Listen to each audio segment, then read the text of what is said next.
Hello everyone, स्वागत है आप सबका आपके अपने YouTube channel thanks learning classes में। मैं सोनू आज आपके लिए लेके आ गया हूँ सामाजिक विज्ञान का 2025 का बिल्कुल वायरल मॉडल पेपर। आपको जिस वीडियो का इंतजार था वो वीडियो आपको मिल गया है।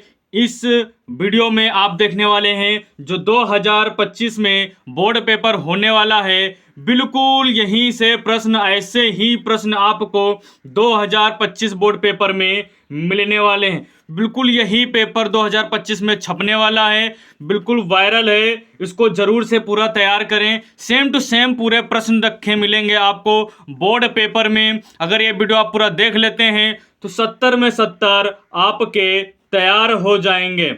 तो पूरा वीडियो जरूर देखें अगर आपको 70 में 70 नंबर चाहिए। इसमें हम बताने वाले हैं वीडियो का पूरा सलूशन, तो वीडियो को शुरू से अंत तक जरूर देखें। अगर हमारे चैनल पर आप पहली बार विजिट कर रहे हैं तो चैनल को जरूर से सब्सक्राइब करें और अपने दोस्तों को शेयर करें। तो यहाँ पर जैसे देख रहे हैं अपना अनुक्रमांक डाल देंगे, उसके बाद अपना नाम लिख देंगे। यहाँ पर इसका ये दिया हुआ है कोड 932 और यहाँ मुद्रित प्रश्नों की संख्या जैसे इसकी देख रहे हैं जो हमारे में है 7 है, वहाँ हिंदी इंग्लिश ऐड रहेगा तो वहाँ पर ज़्यादा रहेंगे। इसका कोड है 825 DA। तो बिल्कुल यही आने वाला है, बिल्कुल तैयार रहिए इसके लिए। ये आप देख रहे हैं निर्देश दिए गए हैं। आज जो हम बात कर रहे हैं सामाजिक विज्ञान की बात कर रहे हैं। इसमें अगर आप 90 प्लस स्कोर करना चाहते हैं तो ये वीडियो आपके लिए है। अगर आप चाहते हैं कि बोर्ड पेपर में 90 प्लस लेके आए, पेपर को एकदम फोड़ दें अच्छे से, तो वीडियो को जरूर देखें और बिल्कुल बेहतरीन तैयारी करें। तो यहाँ से देख रहे हैं नोट प्रारंभ के 15 मिनट परीक्षार्थी को प्रश्न पत्र पढ़ने के लिए निर्धारित हैं और उसके बाद देखेंगे ये जितना पेपर है ये पूरा पेपर आपको कराने वाले हैं। ये 2025 का बिल्कुल वायरल पेपर है, बिल्कुल सेलेक्टेड क्वेश्चन है ये। तो इनको देखेंगे, यहाँ पर ये निर्देश दिए गए हैं तो आप निर्देश को बहुत ही आराम से पढ़ेंगे। सबसे पहले 15 मिनट जो टाइम आपको मिलेगा, जैसे आप ये निर्देश देख रहे हैं, ये सभी निर्देश आप भली भांति बिल्कुल आराम से 15 मिनट इत्मीनान से पढ़ें, उसके बाद ही पेपर करना स्टार्ट करें। जैसे कि आप इसमें देख रहे हैं प्रश्न नंबर यहाँ पर 10 है, टॉपिक यहाँ पर जो दिया गया है जो कि प्रश्न नंबर 9 है। यहाँ पर 9 और 10 में क्या है, मानचित्र वाला कार्य है। ये देख रहे हैं मानचित्र कार्य दिया गया है प्रश्न नंबर 9 पर। 9 का A और 9 का B मानचित्र आपको करना है। तो इस वीडियो में ये भी बताने वाले हैं कि मानचित्र कैसे भरा जाएगा। मानचित्र बिल्कुल आपको हम भर के इसमें दिखाने वाले हैं, तो वीडियो में बने रहें। ये हम आ गए हैं खंड A में। जैसा कि आप जानते हैं इस प्रश्न पत्र को 2 भागों में बांटा गया है, खंड A में और खंड B में। हम निर्देश पढ़ने में समय नहीं बर्बाद किए हैं, आप निर्देश आराम से जरूर से पढ़ें। यहाँ पर देखेंगे बहुविकल्पीय प्रश्न है जो कि 20 प्रश्न है, एक एक नंबर के हैं, तो टोटल 20 नंबर के MCQ क्वेश्चन है। 20 MCQ 20 नंबर के। निर्देश नीचे दिए गए प्रश्नों के प्रत्येक प्रश्न के 4 विकल्प दिए गए हैं। सही विकल्प चुनकर उसे OMR शीट पर भरना है। आपको OMR शीट से रिलेटेड भी निर्देश दिए गए हैं। आपको डबल सर्कल नहीं भरने हैं, 2 गोले नहीं भरने हैं, ना व्हाइटनर से ना इरेजर से, उसमें कुछ भी नहीं करना है। तो डायरेक्ट हम यहाँ पर अब प्रश्नों पे आ रहे हैं, तो बिल्कुल ध्यान से भरिएगा, कुछ गलती ना करें आप। प्रश्न नंबर 1 है, बहुत ज्यादा इंपॉर्टेंट प्रश्न है और लगातार ये पेपर में आ रहा है। फ्रांस की क्रांति कब हुई थी? ए ऑप्शन है 1688 ईस्वी, बी ऑप्शन है 1789 ईस्वी, सी ऑप्शन है 1914 ईस्वी, डी ऑप्शन है 1939 ईस्वी। तो इसका सही आंसर क्या हो जाएगा? बी हो जाएगा 1789 ईस्वी। इसमें हम डायरेक्ट आपको आंसर बताने वाले हैं जिससे कि कम समय में आपको पूरा पेपर दिखा सकें। तो ये बहुत ज़्यादा इंपॉर्टेंट क्वेश्चन है, आप इसको जरूर से तैयार कर लें। उसके बाद प्रश्न नंबर 2 है, बिल्कुल वायरल मॉडल पेपर है, बिल्कुल यही पेपर आपको बोर्ड पेपर में मिलने वाला है, तो जरूर से जरूर बिल्कुल ये तैयार कर लें। ऑटोमान बिस्मार्क का संबंध किस देश से था? तो ऑटोमान का संबंध जो था जर्मनी से था, तो बी ऑप्शन बिल्कुल राइट हो जाएगा। बिल्कुल मोस्ट वायरल क्वेश्चन है, बिल्कुल ये वीडियो आपको 70 में 70 नंबर दिलाने का काम करेगी, तो पूरा जरूर वीडियो देखें। प्रश्न नंबर 3 है, हिंद स्वराज पुस्तक के लेखक हैं, तो हिंद स्वराज पुस्तक के लेखक महात्मा गांधी हैं, तो ये सी ऑप्शन यहां पर आप देख रहे हैं, ये महात्मा गांधी आपको दिख जाएगा। उसके बाद प्रश्न नंबर 4 है, ये प्रश्न नंबर 4 इतना ज्यादा इंपॉर्टेंट है कि इसको हम कह नहीं सकते हैं। जो 2024 का बोर्ड पेपर हुआ है उसमें 5 सेटों में ये प्रश्न पूछा गया है, तो आप समझ सकते हैं कितना ज्यादा इंपॉर्टेंट ये क्वेश्चन आपके लिए होने वाला है। तो प्यारे साथियों, इस प्रश्न को आप माइंड में बैठा लें। गुलामगिरी के लेखक कौन है? तो ज्योतिबा फुले हैं, इसको बिल्कुल याद करेंगे। बहुत ज्यादा वायरल ये क्वेश्चन है, तो इसको आप जरूर से तैयार करेंगे। प्रश्न नंबर चलते हैं 5 की ओर। महामंदी का प्रारंभ कब हुआ था? तो 1929 में हुआ था, तो 5 का सी ऑप्शन बिल्कुल राइट हो जाएगा, वर्ष 1929। चलते हैं प्रश्न नंबर 6 पर। यह प्रश्न नंबर 6 है, निम्नलिखित में से कौन सा अजैवीय संसाधन है? ए चट्टाने, बी पशु, सी पौधे, डी मछलियां। अजैवीय संसाधन जिसमें जीवन नहीं है वो आपको बताना है, तो किसमें जीवन है? चट्टानों में नहीं है, तो ए ऑप्शन बिल्कुल राइट हो जाएगा। प्रश्न नंबर 6 का ए ऑप्शन बिल्कुल सही है। उसके बाद चलते हैं प्रश्न नंबर 7 की ओर। तो निम्नलिखित में से किस प्रांत में सीढ़ीदार सोपानी खेती की जाती है? इस प्रश्न को हमने 2024 में भी बताया था आएगा, और प्रश्न आया भी था, और ये इंपॉर्टेंट प्रश्न है, जरूर से आप इसको तैयार करें। सीढ़ीदार खेती आ सकता है, या सोपानी खेती आ सकता है, या फिर ब्रैकेट में ऐसे आ सकता है जैसे आया हुआ है। तो कहाँ होता है ये? पहाड़ी क्षेत्र में होता है। तो पहाड़ी क्षेत्र इसमें से कौन सा है? तो उत्तराखंड है, तो क्या हो जाएगा? डी ऑप्शन बिल्कुल राइट हो जाएगा। प्रश्न नंबर 7 का डी ऑप्शन बिल्कुल सही है। क्वेश्चन नंबर 8 आते हैं, बिल्कुल वायरल प्रश्न है ये आपके लिए। प्रश्न नंबर 8 है, पंजाब में भूनिम्नीकरण का निम्नलिखित में से मुख्य कारण क्या है? तो अधिक सिंचाई होता है, तो प्रश्न नंबर 8 का बी ऑप्शन दिख रहा है, अधिक सिंचाई, तो बी ऑप्शन बिल्कुल राइट हो जाएगा। पंजाब में भूनिम्नीकरण का कारण क्या होता है? अधिक सिंचाई। प्रश्न नंबर 9 है, बॉक्साइड अयस्क है, बॉक्साइड अयस्क क्या है? बॉक्साइड अयस्क होता है एल्यूमिनियम, तो यह हो जाएगा प्रश्न नंबर 9 का डी ऑप्शन बिल्कुल राइट हो जाएगा। उसके बाद प्रश्न है 10 नंबर पर, निम्नलिखित में से किसे इस्पात नगरी कहा जाता है? तो जमशेदपुर को इस्पात नगरी कहा जाता है। प्रश्न नंबर 10 का सी ऑप्शन बिल्कुल सही हो जाएगा। चलते हैं नेक्स्ट प्रश्न की ओर। प्रश्न नंबर है हमारे पास 11। भारत में कुल कितने संघीय राज्य हैं? तो भारत में 28 संघीय राज्य हैं, इसको जरूर से याद कर लें। प्रश्न नंबर 12 है, भारत में अवशिष्ट शक्तियां किसको प्राप्त हैं? तो संघ को प्राप्त हैं, यह हो जाएगा बी ऑप्शन बिल्कुल राइट। प्रश्न नंबर 12 का बी ऑप्शन सही हो जाएगा।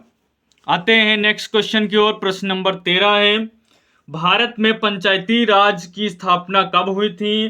तो भारत में पंचायती राज की स्थापना हुई थी वर्ष 1992 में, तो इसका सी ऑप्शन बिल्कुल सही हो जाएगा।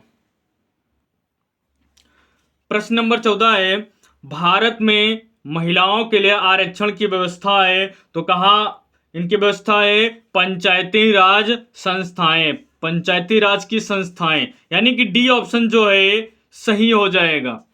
प्रश्न नंबर 15 है, निम्नलिखित में से कौन लोकतंत्र से संबंधित है? तो लोकतंत्र से संबंधित इनमें से कौन है? वैध शासन, पारदर्शी शासन, उत्तरदायी शासन, ये सभी। तो 15 का डी सही है, ये सभी। प्रश्न नंबर 16 है, प्रश्न नंबर 16 की ओर आते हैं।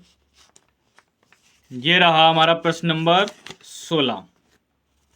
लगातार ये प्रश्न पूछा जा रहा है, निम्नलिखित देशों में से किस देश का मानव विकास सूचकांक 2016 के अनुसार भारत से अधिक ऊंचा है? तो ये 2016 के अनुसार अगर पूछा जा रहा है तो ये आ जाता है श्रीलंका। और श्रीलंका कहाँ ऑप्शन में दिया है? तो इसको देखेंगे, ए ऑप्शन दिया हुआ है तो ए ऑप्शन बिल्कुल राइट हो जाएगा, श्रीलंका। प्रश्न नंबर 16 का ए ऑप्शन बिल्कुल सही हो जाएगा। प्रश्न नंबर 17 की ओर चलते हैं।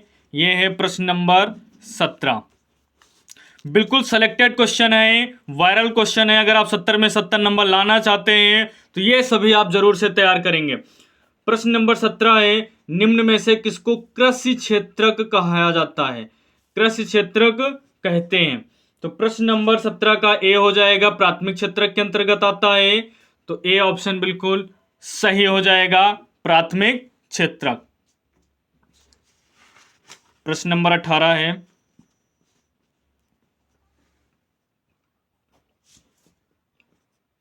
विश्व व्यापार संगठन की स्थापना निम्नलिखित में से किस वर्ष हुई? आपको बताना है। तो वर्ष अगर पूछता है तो वर्ष में आपको बता देना है कि वर्ष 1995 में हुई थी, जो कि बी ऑप्शन बिल्कुल राइट हो जाएगा, वर्ष 1995 में। उसके बाद आते हैं नेक्स्ट क्वेश्चन की ओर। तो प्रश्न नंबर हमारा है 19 प्रश्न नंबर क्या कह रहा है? भारत में उपभोक्ता संरक्षण अधिनियम, इसको हम कहते हैं शॉर्टकट में कोपरा, कब लागू किया गया? तो ये कब लागू किया गया था? तो ये लागू किया गया था वर्ष 1986 में। तो हम देखेंगे वर्ष 1986 में, यानी कि प्रश्न नंबर 19 का डी ऑप्शन बिल्कुल राइट हो जाएगा। उसके बाद प्रश्न नंबर 20 पे आते हैं। एमसीक्यू का लास्ट प्रश्न है। प्रश्न नंबर 20 में सूचना का अधिकार अधिनियम कब पारित किया गया था? मोस्ट इंपॉर्टेंट क्वेश्चन है आपके लिए, वेरी वेरी इंपॉर्टेंट क्वेश्चन है। सूचना का अधिकार अधिनियम कब पारित किया गया था? प्रश्न बहुत ज्यादा पूछा जाता है। तो अक्टूबर 2005 में। तो इसका सी ऑप्शन बिल्कुल राइट हो जाएगा। तो ये थे आपके 20 एमसीक्यू जो 2025 में छपने वाले हैं। बिल्कुल इनको जरूर से तैयार करें। आप चलते हैं वर्णात्मक की ओर। ये आ गए खंड बा में। जैसे आप देख रहे हैं क्या है खंड बा, और खंड बा में दो टाइप से प्रश्न आएंगे। एक वर्णात्मक एक आएगा, उसके बाद आएगा वर्णात्मक दो। जो वर्णात्मक एक है इसमें उत्तर लगभग 80 शब्दों में दीजिए, यानी कि जो इसके आंसर लिखना है लगभग लगभग में 80 शब्दों में देना है। और एक क्वेश्चन है 4 नंबर का, और आएंगे कितने क्वेश्चन? 4 क्वेश्चन। तो टोटल 16 नंबर का ये पोर्शन होने वाला है। इसमें से देखेंगे जितने भी प्रश्न आएंगे सब प्रश्न अथवा में आएंगे। ये आपके लिए बहुत ही अच्छी बात है कि जितने भी प्रश्न वर्णात्मक में आएंगे, यानी खंड बा में जितने भी प्रश्न रहेंगे सभी प्रश्न अथवा में रहेंगे, ऑप्शनल रहेंगे। यानी 2 प्रश्न रहेंगे, 2 प्रश्नों में से जो आपको आ रहा है वो प्रश्न आप करिए। यहां पर देखेंगे प्रश्न कौन कौन से हैं। जैसे कि पहला प्रश्न है, भारत में राष्ट्रवाद के उदय के कारणों का उल्लेख कीजिए, या अथवा में मिल जाएगा जोसेफ मेजनी, इसको हम कहते हैं मेस्सिनी, के विचारों पर प्रकाश डालिए। 2 में से कोई एक कर सकते हैं। उसके बाद देखते हैं प्रश्न नंबर 2, भारतीय कृषि की कोई 3 विशेषताएं लिखिए। बहुत ज्यादा इंपॉर्टेंट प्रश्न है ये, भारत की कोई 3 विशेषताएं लिखिए। बिल्कुल छप रहा है ये पेपर 2025 में। उसके बाद क्या है, वाणिज्यिक कृषि की विशेषताओं का उल्लेख कीजिए। 2 में से कोई एक आपको बोर्ड पेपर में कर देना है। अथवा में दिया हो तो ऊपर वाला करिए या नीचे वाला करिए, लेकिन एक ही करिए। आप सोचेंगे 2 करेंगे ज्यादा नंबर मिलेंगे, ऐसा कुछ नहीं है। तो यहां पर देखिए प्रश्न नंबर 3 है, भारत में महिलाओं के प्रति भेदभाव के तरीकों का यहां पर वर्णन करना है, या अथवा में दिया गया है भारतीय लोकतंत्र की सफलता के किन्हीं 4 आवश्यक दशाओं का वर्णन कीजिए। प्रश्न नंबर 4 है इसका, विश्व व्यापार संगठन के क्रियाकलापों का वर्णन कीजिए, या फिर आप कर सकते हैं अथवा में उपभोक्ता जागरूकता हेतु कोई 4 उपाय। 2 प्रश्न में से कोई एक कर सकते हैं। अथवा में आपको मिल रहा है तो कोई भी कर सकते हैं। ये 4 वर्णात्मक जब एक में आए हैं वहां पे करना है। उसके बाद अब टॉपिक यहां पर आ गया है वर्णात्मक 2। वर्णात्मक 2 में क्या है, उत्तर लगभग 150 शब्दों में आपको देना है, और 4 प्रश्न आएंगे। एक प्रश्न 6 नंबर का रहेगा, तो 6 चौको 24 नंबर का ये वाला पोर्शन होने वाला है। अब इसमें देखेंगे कि कौन कौन से प्रश्न हैं। असहयोग आंदोलन के कारणों एवं उसके प्रभावों का उल्लेख कीजिए। अथवा में आप लिख सकते हैं भारत में राष्ट्रवाद के उदय के प्रमुख कारण क्या थे। प्रश्न नंबर 6 है मृदा अपरदन का क्या अर्थ है। मृदा अपरदन के उपायों को सुझाइए। बहुत ज्यादा प्रश्न ये पेपर में आता है, बहुत ज्यादा आता है। इसको अभी से आप तैयार कर लीजिए, बोर्ड पेपर का इंतजार ना करिए, अभी से तैयार करके चलिए, आएगा ही आएगा। वनों के महत्व का वर्णन कीजिए। या प्रश्न नंबर 7 पे आ जाते हैं। संघवाद का क्या अर्थ है। संघीय व्यवस्था की प्रमुख विशेषताओं का उल्लेख कीजिए। प्रश्न नंबर 7 का अगर अथवा देखेंगे तो 7 का अथवा है भारत की विधायिकाओं में महिलाओं के प्रति निधित्व की स्थिति क्या है, आपको बताना है। इसमें आप कर सकते हैं। प्रश्न नंबर 8 की ओर अगर चलेंगे तो इसमें भी अथवा में ही मिलेगा, सभी प्रश्न अथवा में हैं। विकास सूचकांक को परिभाषित कीजिए। मानव विकास के घटकों का वर्णन कीजिए। यह प्रश्न नंबर 8 का अथवा है। अर्थव्यवस्था के क्षेत्र से क्या तात्पर्य है। द्वितीय क्षेत्र की विशेषताओं की विवेचना कीजिए। ये रहा वर्णात्मक 2 तक। यहाँ तक अगर कर लिए आप तो आपके 60 नंबर तैयार हो जाएंगे। अब 10 नंबर का मानचित्र कार्य है, तो यहाँ से देखेंगे ये टॉपिक आपके लिए वेरी वेरी इंपॉर्टेंट है। ये 10 नंबर आपको यहाँ से मिलेंगे मानचित्र के लिए। 5 नंबर आपको मिलेंगे हिस्ट्री से, इतिहास से। 5 नंबर मिलेंगे आपको जियोग्राफी यानी भूगोल से। तो ये 10 नंबर आपके बिल्कुल पक्के हैं। आप इतने ही मानचित्र अगर लगा लेते हैं तो बोर्ड पेपर में यही डायरेक्ट आपको मिल जाएंगे। प्रश्न नंबर यहां से देख सकते हैं, निर्देश दिया गया है। प्रश्न संख्या 9A तथा 9B मानचित्र से संबंधित है। 9A में इतिहास का पोर्शन है, 9B में जियोग्राफी का पोर्शन है। उसके बाद जो है आप इनको आसानी से मानचित्र में दिखा सकते हैं। ये आप देख सकते हैं। प्रश्न नंबर 9A निम्नलिखित स्थानों को भारत के दिए गए रेखा मानचित्र में, ये यहाँ पे चिन्ह दिया गया, चिन्ह द्वारा नाम सहित दर्शाइए। सही नाम तथा अंकन के लिए अगर सही नाम बताते हैं तो 1/2 यानी आधा नंबर, और सही अंकन करते हैं तो 1/2 यानी 1/2 आधा नंबर। आधा आधा 1 नंबर का एक प्रश्न होने वाला है। सही नाम बताने का और सही अंकन करने का आपको 1 नंबर मिलने वाला है। तो ये देख सकते हैं, पहले इतिहास का पोर्शन है। यहाँ पर 5 प्रश्न दिए गए। इन 5 प्रश्नों को हम भरेंगे मानचित्र में, बिल्कुल है बढ़िया तरीके से। तो आप मानचित्र के लिए तैयार हो जाएं। ये इसका मानचित्र है और एक ये मानचित्र है। 2 मानचित्र हैं, एक में इतिहास का पोर्शन भर के दिखाएंगे, एक में भूगोल का पोर्शन भर के दिखाएंगे। तो दोनों जल्दी जल्दी से मानचित्र भर लेते हैं और आप देखिए कैसे मानचित्र भरे जाते हैं बिल्कुल सिलेक्टेड क्वेश्चन के साथ। यहाँ पर देखेंगे सबसे पहले हिस्ट्री। यहाँ से ये आएगा 5 नंबर का, 5 नंबर के मानचित्र हैं। तो इसमें से देखते हैं पहला प्रश्न क्या है। वह स्थान जहां 1927 में भारतीय राष्ट्रीय कांग्रेस का अधिवेशन हुआ। तो 1927 की बात हो रही है, तो 1927 में मद्रास में हुआ था। और ये है आपके पास मानचित्र। मानचित्र में देखेंगे मद्रास, तो यानी बात हो रही है तमिलनाडु की। मद्रास बात हो रही है यानी कि चेन्नई की। तो यहां पर आ जाएंगे, ये रहा हमारे पास कौन सा पोर्शन, तमिलनाडु का। यहां पर है मद्रास, तो यहां पर हम इसको दिखा देंगे मद्रास। तो इसको हम ऐसे दिखा सकते हैं, यहां पर बिंदु रख सकते हैं और उसके बाद प्रश्न नंबर डाल करके जो जगह पूछी जा रही है उस स्थान का नाम आप लिख सकते हैं। तो यहाँ पर प्रश्न के अनुसार मद्रास आंसर है, तो हमने यहाँ पर प्रश्न नंबर 1 डाल के मद्रास आंसर कर दिया है। तो उसके बाद देखेंगे जो प्रश्न नंबर 2 है वो क्या कह रहा है।